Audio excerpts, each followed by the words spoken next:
I just want to say a few words before starting. It's, a series of firsts for me. First, it's my first IETF. Second, it's my first ever talk in English. Third, it's my first Pechakucha ever. So I'll be a bit cleaning on my notes. I hope it's okay.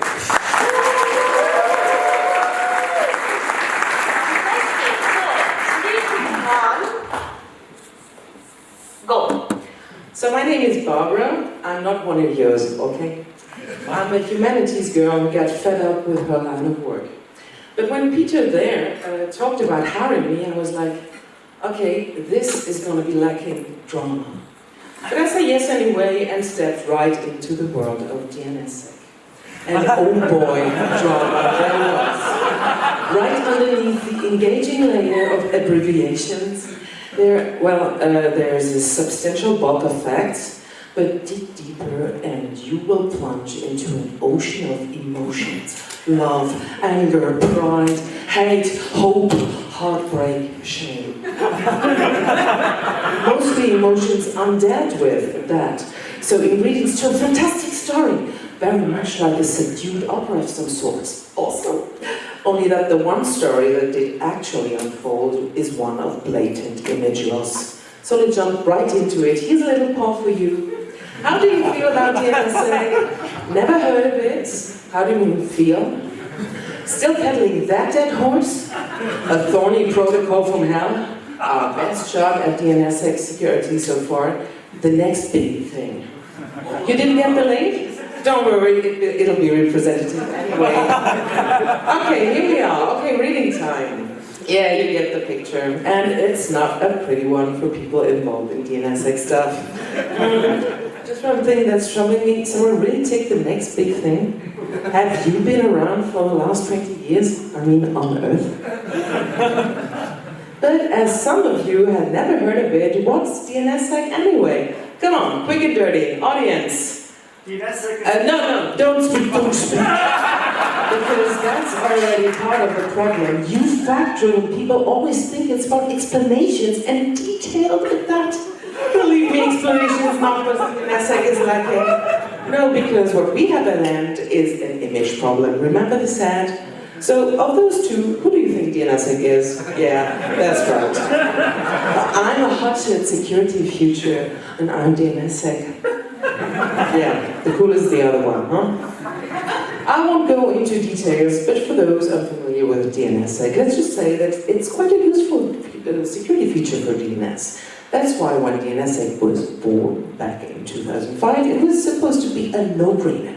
And everyone was like, such a lovely baby, what could possibly go wrong? Well, look at the deployment graph. This is 20 years of deployment. Yeah, you wish you could tilt it a bit? So how did that come about? When there was such a good story to be told. What about trust? DNSSEC had that thing, the chain of trust. Lovely, but no, you guys had to ruin it. Trust no one, chain of rules. So instead, the story had to run on signatures. Come on, those petty-minded scribblings. You put up last wills, but the three nails in the coffin were uncorruptibility. Well, that can play out greatly, but mostly your character will come across as the proverbial bore. Complexity, same thing here, likely to seem entirely complicated. Invisibility, hard to deal with because invisible things will protect you without you noticing it. So instead of a nice story with an appealing hero, we were left with a hardly visible, sophisticated guy and potentially annoying with a pen. Okay, that's dark, but it got worse. DNSSEC devoted missionaries spread across the world to preach, to promote the stuff, resorting to very old-fashioned but time-tested mind-bending techniques as sanctioned as guilt. In hindsight, let's say it was a bit intense. There was a lot of action involved too. Mainly in the 2010s, repeated and massive outages due to the many different ways in which you could fail when running DNSSEC. But yeah, ouch. DNSSEC at times seemed more like a suicide weapon than a safeguard against security. And as always, when glamorously fatal calamities occur, there has been thorough documentation of every single outage, still available, of course, and still quoted to this day. As is some roaring blog post from 10 years ago, wishing very obviously to see DNSSEC buried alive. The internet doesn't forget, and so, to the question to deploy or not to deploy, or to put it more simply, DNSSEC, yes or no? Most people responded very educatedly by quoting Hamlet, Act 3, Scene 3, verse 87. No. Which, as a consequence, led to other people saying DNSSEC's been around for so long now, if it was any good, word of it would have got through and deployment would be substantial. Ergo, it can't be any good. Well, that's what you call a vicious circle, and that's a hell of a thing to get out of. But okay, let's think again about image and success. Some applications out there manage to be hugely successful without having a good look and feel. Think of TLS 1.3, or better still, SAP. Not only that it looks old enough to be your dad, it's wickedly complicated and mostly a nightmare to the user. How on earth did they do it? But maybe that's just another image phenomenon. SAP, after all, is German. Hans? It's ugly? Well, that's really not the point, is it? This is how accurate accounting looks like. So maybe they should have given DNSSEC a German name, like DNSSEC, DNS Angst Control, DNS Wunderkind, or DNS Pumpernickel.